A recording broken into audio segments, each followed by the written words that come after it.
Zen is my firstborn. He is a very loving boy, talented, intelligent, happy, well-liked, full of friends, and very caring. He lived for 17 years, 11 months, and he died from suicide due to depression in Melbourne, 1 month before his 18th birthday and 2 months before graduating from his foundation studies. My husband and I decided to donate his organs. I always say that Zen took his own life, but he gave 6 back to 6 lives in Melbourne. He lives on in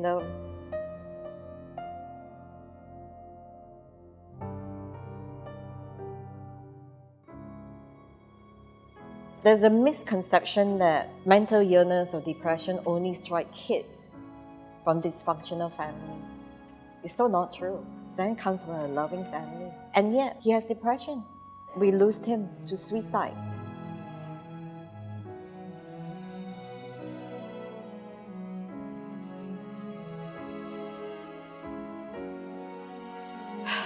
And how do I cope with my grief? It's really not easy.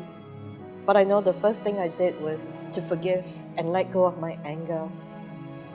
I want to continue to grieve healthily.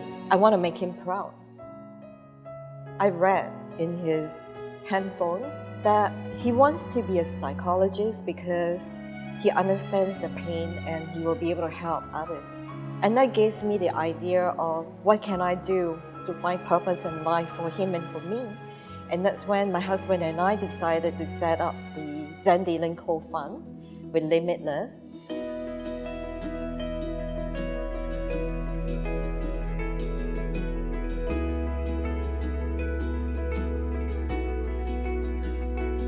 One would be children whose family cannot afford to pay for the high cost of therapy or counselling.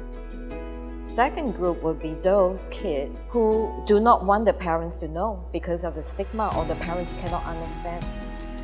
And the third group would be for those whose family are in denial, who doesn't want to support paying a professional to talk to their kids. When we launched it, there were so many children that actually wrote in asking for help.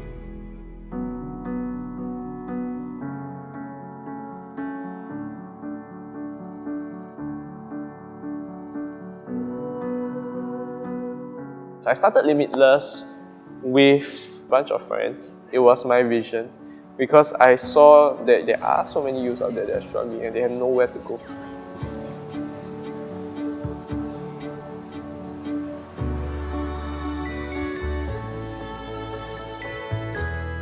A lot of the issues that arise also come from parental stress, not getting along with parents, feeling like they're stuck in a home that may or may not be abusive. Abuse can come in many forms: neglect, psychological abuse, physical and sexual abuse as well. But also at the same time, growing up in a place whereby they feel like they're not understood. We work to help them manage their condition, help them recover as much as possible.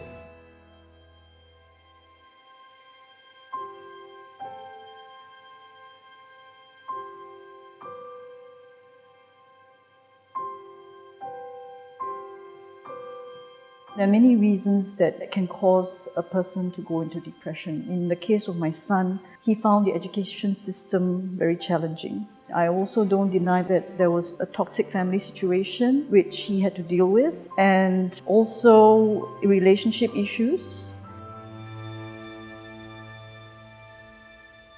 As parents, you are afraid that you're going to plant in more ideas into the person. But I realized that it doesn't help. We can try to adjust our way of thinking and to be comfortable to talk about it. If they cannot talk with you, then they find no help or no support. There is a lot of denial in society. They see it as a very shameful thing that my child has a mental illness. You need to love your child unconditionally. They're struggling because they can't help it. It's a illness. It's not that your child is not resilient, it's weird, it's disgrace. It's not that you didn't raise your child properly. They're experiencing a disease and they need support. Don't go in judgmental. going with love. It's really a question of, hey, can I help you? Can I be there for you? How would you like me to help you? And that support means the world to many of the clients that I have.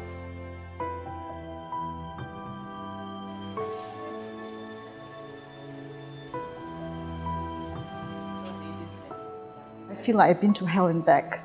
I didn't want my son's death to be in vain. So that's why I wanted to be more proactive in creating awareness and prevention of suicide.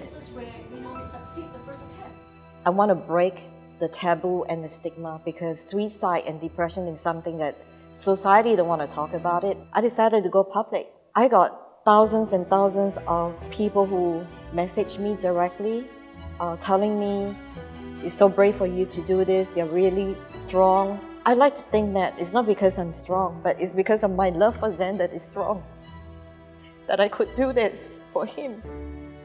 Suicide survivors are not just parents and siblings, friends who lose their friend to suicide. They're struggling too.